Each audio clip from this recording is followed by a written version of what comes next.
believe that the number is 24, because that's how old Summer was.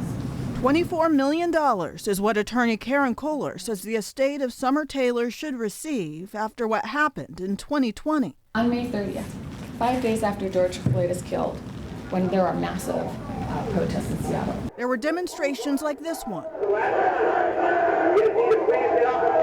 Law enforcement says photos show protesters storming I-5. Over the course of 3 weeks, it would happen regularly. The state made the decision to change its rules. The rule had been keep the protesters off the freeway and arrest them. Kohler says the Washington State Patrol was allowing protesters to be on I-5. The attorney representing the state says the protest happening at the same time as the pandemic meant the jail would not take the demonstrators. You can't arrest, and they're threatening to endanger their own lives and the lives of innocent people every day.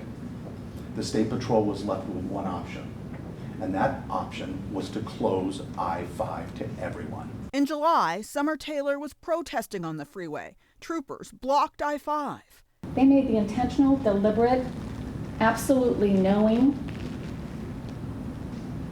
but apparently uneducated decision to leave the ramps, the access ramps, whether they're off ramps or on ramps, the third access point to a freeway, they left them open. Driver DeWitt Colette drove onto an off-ramp and collided with the protesters, injuring one and killing Taylor.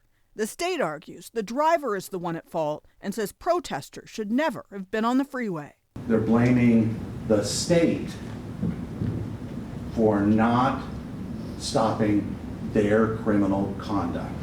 After closing arguments wrapped up, the judge told jurors to not rush to a verdict, but instead consider what's been presented to them over the course of this 2-week civil trial.